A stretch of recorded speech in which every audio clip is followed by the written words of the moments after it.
ಲಂಕಾ ದಹನ, ಧರ್ಮದ ಜಯ. ರಾಮಾಯಣದ ರೋಮಾಂಚಕ ಘಟನೆ. ಹನುಮಂತನ ಶೌರ್ಯ, ಬುದ್ಧಿಮತ್ತೆ, ನಿಷ್ಠೆಯ ಪ್ರತೀಕ. ಅಧರ್ಮದ ವಿರುದ್ಧ ಧರ್ಮದ ವಿಜಯದ ಕಥೆ. ಸೀತೆಯನ್ನು ಹುಡುಕಲು ಹನುಮಂತ ಲಂಕೆಗೆ ತನ್ನ ಬುದ್ಧಿ, ಬಲದಿಂದ ಲಂಕೆಯನ್ನು ಪ್ರವೇಶಿಸುತ್ತಾನೆ.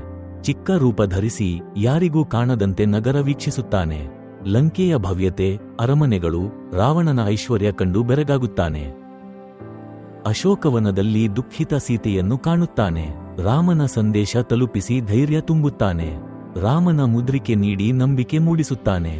ಸೀತೆಗೆ ಸಮಾಧಾನ, ಹನುಮಂತನಿಗೆ ಸಾರ್ಥಕತೆ. ರಾವಣನ ಸೈನಿಕರನ್ನು ಸೋಲಿಸಿ ರಾವಣನ ಮುಂದೆ ನಿಲ್ಲುತ್ತಾನೆ. ರಾಮನ ಶಕ್ತಿ, ಧರ್ಮದ ಬಗ್ಗೆ ಧೈರ್ಯವಾಗಿ ಮಾತನಾಡುತ್ತಾನೆ. ರಾವಣನಿಗೆ ಎಚ್ಚರಿಕೆ ನೀಡುತ್ತಾನೆ. ಅಧರ್ಮದ ವಿರುದ್ಧ ಸಿಂಹನಾದ ಮಾಡುತ್ತಾನೆ. ರಾವಣನ ಆಜ್ಞೆಯಂತೆ ಹನುಮಂತನ ಬಾಲಕ್ಕೆ ಬೆಂಕಿ. ಆದರೆ ಹನುಮಂತ ಬೆಂಕಿಯನ್ನು ತನ್ನ ಅಸ್ತ್ರವನ್ನಾಗಿ ಪರಿವರ್ತಿಸುತ್ತಾನೆ.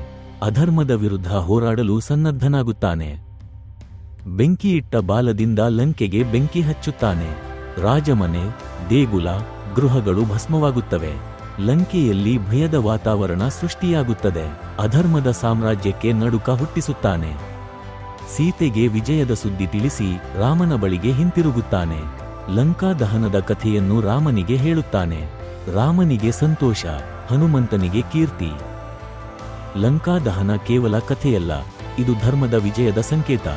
ಹನುಮಂತನಂತೆ ನೀವು ಧರ್ಮದ ಹಾದಿಯಲ್ಲಿ ನಡೆಯಿರಿ, ಸತ್ಯವನ್ನು ಎತ್ತಿ ಹಿಡಿಯಿರಿ. ಜೈ ಶ್ರೀರಾಮ್. ಈ ಕಥೆಯನ್ನು ಎಲ್ಲರಿಗೂ ತಲುಪಿಸಿ ಧರ್ಮ ಜಾಗೃತಿ ಮೂಡಿಸಿ.